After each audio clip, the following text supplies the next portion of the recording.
नमस्कार दोस्तों, आपका स्वागत है योगेश महाजन लीगल चैनल पर। योगेश महाजन लीगल चैनल पर हम आपको प्रस्तुत करेंगे नवीनतम सुप्रीम कोर्ट के फैसलों और विभिन्न अन्य न्यायालयों के फैसलों पर और विधि ज्ञान को प्रसारित करने का प्रयास करेंगे। इस चैनल पर हम न्यायिक फैसलों के महत्व को समझाने और विधि समझौतों की युक्तियों को समझाने का प्रयास करते हैं। हमारा मकसद है कानून और न्याय के क्षेत्र में ज्ञान को आपके पास पहुंचाना, तो कृपया हमारे चैनल को सब्सक्राइब करें, घंटी आइकन दबाएं, वीडियो को लाइक और शेयर करें। दोस्तों, माननीय सुप्रीम कोर्ट का एक फैसला है जो कि 9 अप्रैल 2025 का है और ये एक क्रिमिनल अपील है 2025 की। कई क्रिमिनल अपील्स हैं जो कि क्लब्ड हुई हैं और एक कॉमन जजमेंट थी वो पास की गई थी, जिसमें करीब 55 पेजेस की ये जजमेंट है। और यहाँ पर जो अपीलेंट हैं वो सीरियस फ्रॉड इन्वेस्टिगेटिंग ऑफिसर हैं, जिसे SFIO कहते हैं, सीरियस फ्रॉड इन्वेस्टिगेटिंग ऑफिसर। इस जजमेंट में माननीय सुप्रीम कोर्ट ने बताया है कि जो इकोनॉमिक ऑफेंसेस होते हैं वो एक सीरियस ऑफेंसेस होते हैं, जिसकी वजह से ह्यूज लॉस होता है पब्लिक फंड्स को। और जो ऐसे इस प्रकार के जो ऑफेंसेस हैं उसको काफ़ी सीरियसली काफ़ी सीरियसली देखना चाहिए। और ये ग्रेव और सीरियस ऑफेंसेस होते हैं जिससे इकोनॉमी जो है कंट्री की अफेक्टेड होती है, और एक जिससे फाइनेंशियल हेल्थ भी है वो भी अफेक्टेड होती है कंट्री की। तो इसमें ये इशू उठाया गया था कि जो एंटीसिपेटरी बेल है तो वो रूटीन मैनर में नहीं दी जानी चाहिए, क्योंकि ऐसे में जो एंटीसिपेटरी बेल अगर दी जाती है तो उसमें अक्यूज्ड है वो अगर मीन्स जो वारंट्स हैं वो अगर मीन्स अपने आप को बचाते हैं कोर्ट में अपेयर होने से, तो ऐसे में एंटीसिपेटरी बेल का उनका राइट है वो नहीं मिलना चाहिए उनको। तो ऐसा ही इस जजमेंट में देखने को मिला कि जो SIFO हैं उन्होंने हाई कोर्ट्स के ऑर्डर्स के अगेंस्ट में यहाँ पर अपील थी वो फाइल की थी, और हाई कोर्ट्स ने एंटीसिपेटरी बेल्स की रिस्पोंडेंट्स को दे दी थी। और लेकिन जो नीचे की जो स्पेशल कोर्ट थी उन्होंने जो रिलीफ्स थी वो ग्रांट नहीं की थी, क्योंकि वो वारंट्स थे, जो समन्स वारंट्स थे, जो बेलेबल वारंट्स थे वो सर्व किए गए थे लेकिन वो सर्व नहीं हो पा रहे थे। तो लेकिन और उनको कोई जो आगे की जो रिलीफ्स थी रिस्पोंडेंट्स को वो नहीं दी गई थी, लेकिन हाई कोर्ट में जब वो गए उनको एंटीसिपेटरी बेल थी वो अलाउ कर दी गई थी। तो उस ऑर्डर के अगेंस्ट में यहाँ पर अपील थी वो फाइल की गई थी। आइए थोड़े से कंटेंट्स को देखते हैं, समझने की कोशिश करते हैं क्या था मैटर और माननीय सुप्रीम कोर्ट ने किस आधार पे हाई कोर्ट का जो फैसला था उसको सेट असाइड कर दिया। तो 16 अपील्स थी जो इंटरकनेक्टेड बताई गई हैं, और ये एक स्पेशल जज हैं गुरुग्राम की, वहां पर ये केस था पेंडिंग था। और अब यहाँ पर कहा है कि पैरा नंबर 3 में बताया कि कई अटेम्प्ट्स थे वो लिए गए थे रिस्पोंडेंट्स द्वारा, जो क्रिमिनल प्रोसीडिंग्स जो उनके अगेंस्ट में स्टार्ट की गई थी उसे रोका जा सके। और जो एक सीरियस इकोनॉमिक ऑफेंसेस थे जो बताया जा रहा है उनके अगेंस्ट में लगाए गए थे। और साथ में उन्होंने जो समन्स और वारंट्स जो स्पेशल कोर्ट ने इशू किए थे उनको भी रिस्पेक्ट नहीं कर रहे थे फ्रॉम टाइम टू टाइम, तो जिसकी वजह से एडमिनिस्ट्रेशन ऑफ जस्टिस में बाधा उत्पन्न हो रही थी। और कॉमन फैक्ट्स थे वो बताए गए हैं। क्या थे कॉमन फैक्ट्स? जो अपीलेंट जो है वो एक SFIO जिसे सीरियस फ्रॉड इन्वेस्टिगेटिंग ऑफिस बताया गया, वो एक स्टैच्यूटरी बॉडी बनाई गई है सरकार द्वारा। वो 211 कंपनीज एक्ट के तहत उनका गठन हुआ है। और यहाँ पर फिर बताया कि जो मिनिस्ट्री जो कॉर्पोरेट अफेयर्स हैं उन्होंने अपना एक ऑर्डर दिया था 20/6/2018 को, जो उनको पावर्स दी गई थी। तो उनका गठन कैसे हुआ था वो उसके धाराएं बताई गई हैं। कंपनी एक्ट 212 सब part 1C of company act, और सेक्शन 43 सब पार्ट 2 एंड सेक्शन सब पार्ट 3 सब part CI of limited liability partnership act 2000। तो उसमें जो डायरेक्शन दी गई थी SFIO को कि वो इंक्वायर करें, इन्वेस्टिगेट करें जो अफेयर्स थे 125 कंपनीज, जो एक ग्रुप का नाम बताया गया कंपनीज का, जो उनपे जो इन्वेस्टिगेशन का उन्होंने जो पावर्स दी गई थी गवर्नमेंट को, तो उसमें ये डायरेक्शन दी गई थी कि वो आप उस कंपनी का इन्वेस्टिगेट करें। और साथ में बताया कि 25 फरवरी 2019 को MCA जो बताया गया है मिनिस्ट्री ऑफ कॉर्पोरेट अफेयर्स, उन्होंने फर्दर ऑर्डर दिया था कि जो 20 अदर कंपनीज हैं और 2 पर्सन्स के नाम बताए गए उनको भी इन्वेस्टिगेट किया जाए। और 9 मई 2019 को एसएफआईओ ने अपनी जो जांच है वो दी की, तो एक इन्वेस्टिगेशन रिपोर्ट थी एमसीए को दी, जिसमें प्रोसिक्यूशन के लिए रिकमेंड किया गया था रिस्पोंडेंट्स के, इसमें जो कई ऑफेंसेस थे उनमें लगाए गए थे कंपनी एक्ट के तहत, और साथ में बताया कि क्रिमिनल कंप्लेंट भी जो बताया नंबर, रजिस्टर नंबर जो कंप्लेंट नंबर है वो बताया गया, वो भी फाइल किया था एसएफआईओ ने स्पेशल कोर्ट में और गुरुग्राम में, जिसमें 181 अक्यूज्ड को इम्प्लीट किया गया था, जिसमें रिस्पोंडेंट्स भी हैं। जो इस अपील्स में जो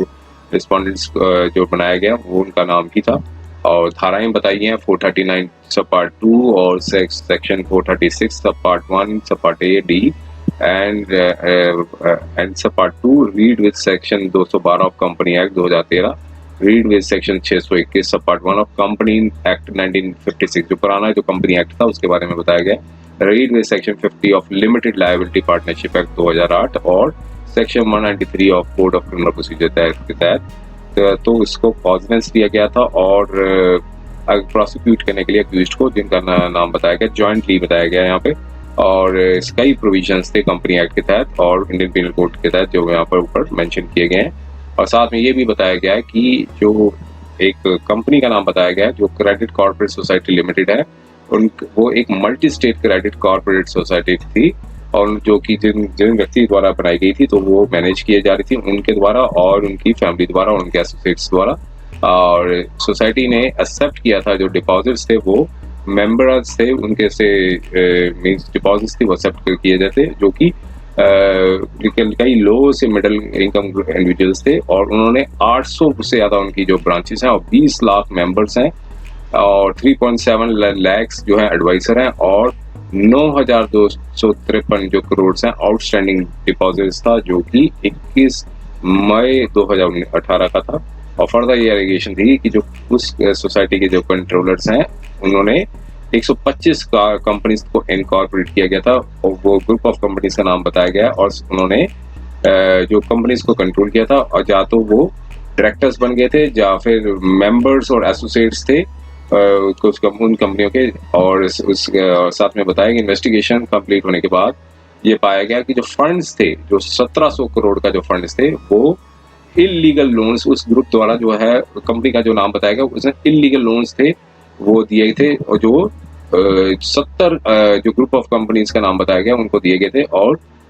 कई अदर कंपनीज थी जो उन्हीं ग्रुप्स द्वारा बिलोंग करती थी। और एक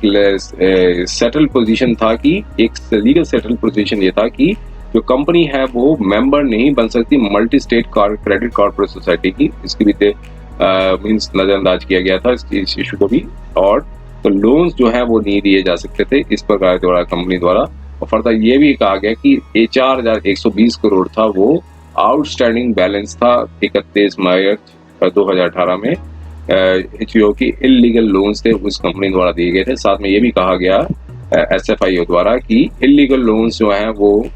ऑब्टेन किए गए थे उसी कंपनी द्वारा, जो कंपनीज बिलोंग करती थी, जिस ग्रुप का नाम बताया गया है और एक और ग्रुप का नाम बताया गया है, वो एक forged of financial loan documents थे उन्होंने सबमिट किए थे, और जो कि डायरेक्टर्स द्वारा साइन किए गए थे, जो कि उसी ग्रुप की जो कंपनी जो पहला जो ग्रुप का कंपनी का नाम बताया गया उसी द्वारा दिए गए थे। और उन डायरेक्टर्स ने साइफंड ऑफ कर दिया था फंड्स को, लोन्स जो कि ऑब्टेन किया गया था उस कंपनी द्वारा अदर एक्यूज्ड द्वारा।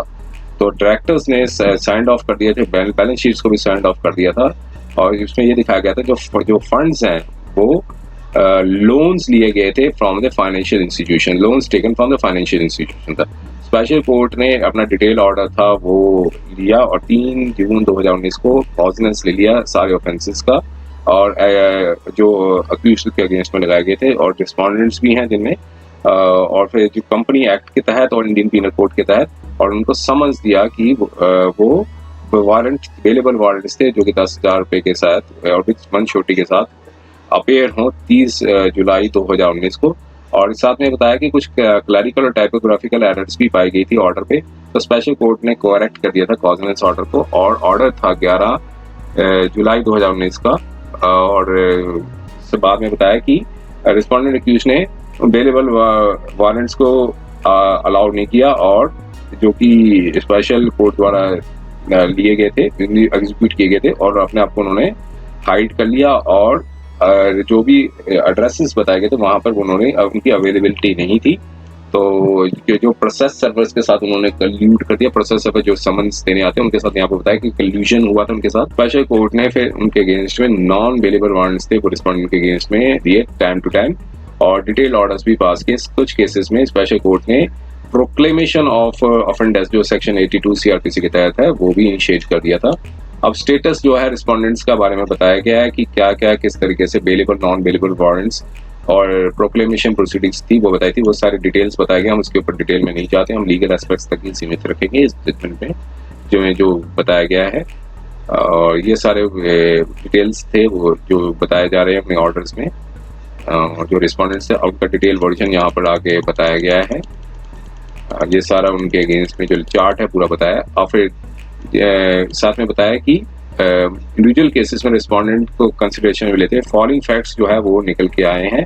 और स्पेशल कोर्ट ने इनिशिएट की थी proclamation proceedings under section 82 of CrPC. तो बाकी रिस्पोंडेंट्स के यहाँ पर नाम बताए गए हैं, और ये सारे रिस्पोंडेंट्स के नाम हैं क्योंकि कई को रिस्पोंडेंट्स बनाया गया, उनको जो एंटिसिपेटरी बेल दी गई थी, तो इसके बारे में पूरा डिटेल्स रिस्पोंडेंट्स के नाम बताए गए हैं इसमें। और अब यहाँ पर बताया कि जो अपील्स थी वो अराइज हुई थी special leave petition criminal number, तो ये दूसरी स्पेशल लीव पिटीशन थी उसका यहाँ पर ऑर्डर था वो पास किया गया था। अब यहाँ पर आते हैं अपील्स इन अदर केस में। अब जो एडवोकेट्स अपेयर हुए थे अपीलेंट्स के साइड से और रिस्पोंडेंट्स के काफी वर्जन सुना, अब जो फैक्ट्स थे वो निकल के आए रिकॉर्ड से, वो ये डिमॉन्स्ट्रेट करते थे कि जो रिस्पोंडेंट्स थे जो सेट ऑफ अपील्स ने उन्होंने अवॉइड किया था नॉन बेलेबल वारंट्स जो थे वो उनके अगेंस्ट में एग्जीक्यूट किए गए थे जब उनकी एंटीसिपेटरी बेल एप्लीकेशन थी वो रिजेक्ट कर दी गई थी स्पेशल कोर्ट द्वारा। और साथ में ये भी कंटेंशन ये दी गई कि लर्न एडवोकेट्स जो अपेयर हुए रिस्पोंडेंट्स के, उन्होंने कहा कि रिस्पोंडेंट्स को प्रोसीडिंग्स के बारे में जानकारी नहीं थी। कोर्ट ने इसको कहा कि ये इस फैक्ट को, इस ग्राउंड को उन्होंने एक्सेप्ट नहीं किया। अब यहाँ पे कोर्ट ने क्यों नहीं एक्सेप्ट किया, उन्हें बताया कि जो एंटीसिपेटरी बेल जब एप्लीकेशन फाइल की गई थी स्पेशल कोर्ट द्वारा वो फॉल्सिफाई कर रहे हैं उनकी जो सबमिशंस को, जो कि लर्नड काउंसिल ने बताया था कि रिस्पोंडेंट्स को जानकारी नहीं थी कंप्लेंट प्रोसीडिंग्स जो SIFIO में जो फाइल की थी स्पेशल कोर्ट में। अब यहाँ पर बताया कि कोई किसी प्रकार का जस्टिफिकेशन नहीं निकल के आता है कि जब उनकी रिजेक्शन हो गई थी anticipatory bail application special court द्वारा, फिर वो उसके बाद भी वो स्पेशल कोर्ट में अपेयर नहीं हुए और वो अपने आप को अनअवेलेबल पाया गए जो उनके जो गिवन एड्रेसेस थे जो उन्होंने फर्निश्ड किए थे जब इन्वेस्टिगेशन जब SFIO द्वारा की जा रही थी during the course of investigation. तो साथ में बताया कि एंटीसिपेटरी बेल जो एप्लीकेशन थी तो रिस्पोंडेंट्स की वो हाई कोर्ट्स ने अलाउ कर दी थी मार्च अप्रैल 2023 में, और रिस्पोंडेंट्स ने ये कंसील्ड भी किया था कि और साथ में आपने ये भी अवॉइड किया था कि वो प्रेजेंट रहेंगे स्पेशल कोर्ट में, जबकि उनके पास पूरी नॉलेज थी जो कंप्लेंट प्रोसीडिंग्स की पेंडेंसी का, और स्पेशल कोर्ट जो है वो परफेक्टली जस्टिफाइड थी जो प्रोग्राम में जो उन्होंने प्रोक्लेमेशन प्रोसीडिंग्स थी वो इनिशिएट की थी रिस्पोंडेंट्स के अगेंस्ट में। और अब जो लीगल पोजीशन थी इस जजमेंट में बताया 212 क्या कहता है कंपनी एक्ट का, वो बताता है investigation into affairs of the company by SFIO। जब इन्वेस्टिगेशन जो है वो कर सकती है 212 के कंपनी एक्ट के तहत, और इसमें पार्ट बी है जो प्रोविजो है, पार्ट 6 है, वो ये बताया गया कि अगर ऑब्स्टेंटिव क्लॉज ये बताया गया कि जो कुछ भी लिखा हो कोड ऑफ क्रिमिनल प्रोसीजर में जो ऑफेंसेस कवर्ड होते हैं 447 ऑफ दिस एक्ट के तहत वो कॉजनेबल होंगे, और ऐसे में जो भी कोई भी अक्यूज जो है उसे बेल पे नहीं छोड़ा जाएगा या फिर बॉन्ड पे नहीं छोड़ा जाएगा जब तक कि पब्लिक प्रोसिक्यूटर को अपॉर्चुनिटी नहीं दी जाएगी वो उनकी एप्लीकेशन को अपोज करेंगे कि क्यों उनको रिलीज किया जा रहा है। और पब्लिक प्रोसिक्यूटर जब अपोज करते हैं तो अगर कोर्ट सेटिस्फाइड होती है कि कोई भी रीजनेबल ग्राउंड्स है वो जो इस पे बिलीव करती है कोर्ट की कि वो गिल्टी नहीं है इस ऑफेंस में, तो he is not likely to commit any offense, जब कोई भी ऐसा ऑफेंस है वो बेल में नहीं करेंगे। तो कुछ प्रोविजंस हैं उस बारे में बताया गया। 447 जो है वो डिफाइन करता है कंपनी एक्ट 213 का, वो की बताता है punishment for the fraud. Section 447 जो कि कंपनी एक्ट का बताता है कि पनिशमेंट फॉर फ्रॉड, तो इसमें पनिशमेंट्स के बारे में बताया गया है। और सेक्शन 82 है जो कि बताया गया है प्रोक्लेमेशन फॉर द पर्सन सब्सकॉन्डिंग, और सेक्शन 204 जो है सीआरपीसी का जो बताता है कि इशू ऑफ प्रोसेसेस, और 438 सीआरपीसी का बताता है कि एंटीसिपेटरी बेल जो है वो कब मीन्स के बारे में बताया गया है उस सीआरपीसी में कि डायरेक्शन जो है वो कोर्ट देती है for grant of bail to person apprehending arrest. और इसकी लीगल पोजीशन था वो ये बताया गया कि ये साफ क्लियर हो जाता है कि अगर 204 कोर्ट का पढ़ा जाए, जब कोर्ट जो है कॉजनेंस लेती है ऑफेंस की, वो अगर ओपिनियन में हो कि कोई सफिशिएंट ग्राउंड है वो बनते हैं कंप्लेंट के साथ, तो अगर कोई केस जो है वो वारंट केस है तो कोर्ट की डिस्क्रिशन होती है कि चाहे वो वारंट इशू करेगी या समन्स इशू करेगी अक्यूज्ड को, और कहेगी कि वो सर्टेन टाइम लिमिट के अंदर कोर्ट में के समक्ष जो है वो आए, और अगर कोर्ट की जुरिस्डिक्शन नहीं है तो वो उसके उस कोर्ट के समक्ष आना को कहेगी कि जो उसकी कोर्ट के पास जिस कोर्ट की जुरिस्डिक्शन होगी। तो ये well settled proposition of law था कि कंप्लेंट केस में जब वारंट समन इशू की करती है कोर्ट, अक्यूज्ड को सामने लाया जाए, अगर एग्जीक्यूट नहीं होता है तो कोर्ट अगर सेटिस्फाइड करती है कि जो पर्सन जो है जानबूझ के कोर्ट के समक्ष नहीं आ रहा, तो फिर पुलिस अथॉरिटीज को अगर और जहाँ फिर पुलिस अथॉरिटीज भी उस पर्सन को नहीं ढूंढ पाती है तो समन्स के साथ, तो फिर ये पर्सन जो हार्म भी कर सकता है, अगर ये लगता है कि कोई पर्सन हार्म कर सकता है, अगर उसे कस्टडी में नहीं लिया जाता है तो कंसर्न कोर्ट जो है वो नॉन बेलेबल वारंट भी इशू कर सकती है। और यहाँ पर कुछ जजमेंट्स के बारे में बताया है, Inder Mohan Goswami and others versus state of Uttaranchal and others, उसकी जजमेंट के कंटेंट्स हैं वो यहाँ पर बताए गए हैं। और कुछ जजमेंट्स ये में भी बताया कि जो एंटीसिपेटरी बेल के बारे में बताया है कि कोर्ट जो है एम्फेसाइज करती है कि एंटीसिपेटरी बेल जो है वो मैटर ऑफ रूटीन के तौर पर नहीं दी जानी चाहिए, जबकि जब सीरियस इकोनॉमिक ऑफेंसेस हो, उसमें लार्ज स्केल फ्रॉड हो, पब्लिक मनी हो, या फिर कॉम्प्लेक्स फाइनेंशियल क्राइम्स हो। तो ये एक जजमेंट आई थी P Chidambaram versus director of enforcement, उसके बारे में कंटेंट्स हैं वो यहाँ पर अपनी जजमेंट में यहाँ पर मेंशन किए गए हैं। और ये कुछ जजमेंट्स के बारे में बताया जा रहा है इसमें। और फिर एक और जजमेंट थी Y S Jagan Mohan Reddy versus CBI, उसके भी कुछ पैराग्राफ्स थे वो यहाँ पर बताए, कुछ और भी जजमेंट्स के रेफरेंसेस दिए हैं। और एक रिसेंट जजमेंट आई थी Srikant Upadhyay and others versus state of Bihar की, तो यहाँ पर ये बताया था कि जो कोर्ट जो है वो एंटीसिपेटरी बेल जो है कोर्ट के पास पावर होती है, एंटीसिपेटरी बेल 438 सीआरपीसी के तहत दे सकती है, और अगर वो उनको ऑब्जर्वेशन हो तो वो सारे कंटेंट्स हैं यहाँ बताए गए हैं। और कई दूसरी रेफरेंसेस भी दिए गए हैं जजमेंट्स के बारे में। अब कोर्ट ने सारी जजमेंट्स को रिप्रोड्यूस करने के बाद एनालिसिस ये किया कि ये कोई रेस इंटीग्रा नहीं है कि जो इकोनॉमिक ऑफेंसेस जो हैं अगर वो एक क्लास ये कंस्टिट्यूट करते हैं एक क्लास पार्ट को, और अगर इसमें एक इनकी जो कॉन्सिक्वेंसेस के काफ़ी इनकी जड़ें हों तो जिससे ह्यूज लॉस होगा वो पब्लिक फंड्स में, तो इस प्रकार के जो ऑफेंसेस हैं उनको सीरियसली देखना चाहिए। और क्योंकि ये ग्रेव और सीरियस ऑफेंसेस हैं और कंपनी और कंट्री की कंट्री की जो इकोनॉमी को अफेक्ट करते हैं, और ऐसे में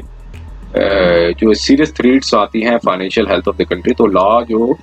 सिर्फ उन्हीं को हेल्प करता है जो अवॉइड करता है, और ना कि जो कि अवॉइड जो रेजिस्ट करता हो। ऐसे में अगर इन्वेस्टिगेशन होने के बाद चार्जशीट कोर्ट में सबमिट कर दी गई है, कंप्लेंट केस में चाहे समन हो या वारंट में इशू कर दिए गए अक्यूज्ड में, वो अक्यूज्ड को बाउंड है कि वो अपने आप को अथॉरिटी ऑफ लॉ के सामने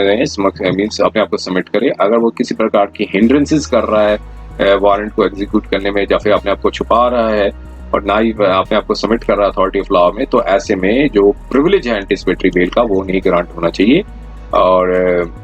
जो कोर्ट जब कॉजनेंस ले चुकी हो, प्राइम फेशिया उसकी इन्वॉल्वमेंट है सीरियस ऑफेंसेस और हिनेस ऑफेंसेस में, तो ऐसे में कोर्ट का पास रीजन टू बिलीव है कि इस प्रकार के जो पर्सन जो हैं वारंट इशू होना चाहिए। तो जिसके केस में वारंट इशू हो गया है, वो अब्सकॉन्ड कर रहे हो, जो अपने आप को कंसील कर रहे हो, तो वारंट जो है एग्जीक्यूट नहीं किया जा रहा हो, तो कंसर्न कोर्ट जो है वो एक इनिशिएट करती है प्रोक्लेमेशन प्रोसीडिंग्स जो 82 सीआरपीसी के तहत में बताई है। तो यहाँ पर बताया कि हाई कोर्ट जो है उनको कंसीडर करना चाहिए factum of issuance of non bailable warrants और initiation of proceedings proclamation proceedings seriously देखना चाहिए, ना कि कैजुअली। तो जब भी एंटीसिपेटरी बेल अक्यूज्ड की जो कंसीडर कर रही हो तो यहाँ पर उन्होंने क्लैरिफाई कर दिया। तो आप बताया कि जो इस इंस्टेंट केस में भी MCA जिसकी मिनिस्ट्री ऑफ कॉर्पोरेट अफेयर्स ने डायरेक्शन दी थी अपीलेंट को, मींस SFIO को, कि इन्वेस्टिगेट करें 125 कंपनीज का जिन्होंने की इन्वेस्टिगेशन कंप्लीट हो चुकी थी। और SFIO ने एक प्राइवेट कंप्लेंट थी स्पेशल कोर्ट में लॉन्च की थी सारे अक्यूज्ड के, सारे रिस्पोंडेंट्स के अगेंस्ट में, और ये एलिगेशंस लगाई थी कि सीरियस ऑफेंसेस हैं कंपनी एक्ट के तहत किए गए हैं, सेक्शन 447, और साथ में ये भी नोट किया कि जो सब सेक्शन 6 है 212 जो ऑफेंस कवर्ड है 447 कंपनी एक्ट के तहत, वो जो कि कॉजनेबल है, और पर्सन जो जिसको अक्यूज किया जा रहा है ऐसे में उनको बेल पर रिलीज नहीं करना चाहिए जब तक कि जो ट्विन कंडीशंस जो हैं मेंशन की गई हैं वो सेटिस्फाइड होनी चाहिए। तो दो ट्विन कंडीशंस क्या थी, पब्लिक प्रोसिक्यूटर को एक अपॉर्चुनिटी देनी चाहिए, दूसरी पब्लिक प्रोसिक्यूटर अगर अपोज करता है तो कोर्ट अगर सेटिस्फाइड है कि कोई रीजनेबल ग्राउंड्स बनते हैं कि वो गिल्टी नहीं है इस तरह के ऑफेंस में, और ना ही वो इस प्रकार के ऑफेंसेस करेगा ऐसे में, तो या अगर तब ये दोनों कंडीशन अगर से मैंडेटरी हैं। और ये 3 बेंच जजमेंट आई थी, उसमें भी ये बताया गया था, Vijay Mandal, Lal Chaudhary and others versus union of India, और जिसमें सिमिलर कंडीशंस को भी एग्जामिन किया था जो सेक्शन 45 PMLA एक्ट के तहत बताई गई थी। और सारा कुछ डिटेल में जाने के बाद कोर्ट ने सारी जजमेंट्स को देखने के बाद ये रिलाई किया, मीन्स ये यहाँ पर इस नतीजे पर पहुंची। साथ में अब ये बताया कि जो रिस्पेक्टिव इम्पेंज्ड ऑर्डर था जो कि पास किया गया था हाई कोर्ट द्वारा, जिसमें हाई कोर्ट ने ग्रांट कर दी थी एंटिसिपेटरी बेल को, जितने भी कंसर्न अक्यूज थे जो कि रिस्पोंडेंट्स हैं, उन सारे अपील्स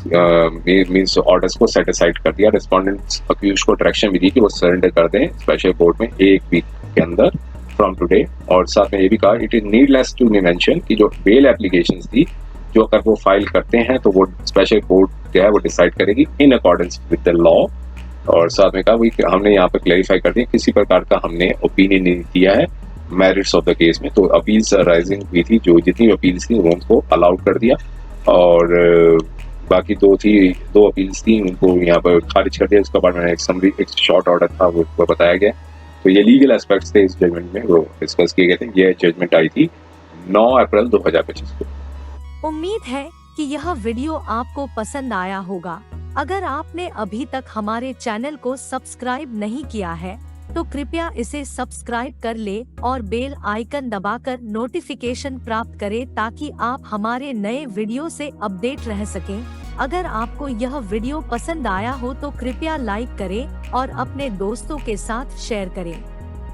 हमारे चैनल पर आपको न्यायिक मुद्दों, कानूनी सलाह और कानूनी अपडेट्स के बारे में नवाचारिक और महत्वपूर्ण जानकारी मिलेगी। हमारे साथ बने रहें क्योंकि योगेश महाजन लीगल आपके कानूनी सवालों का सहायक है।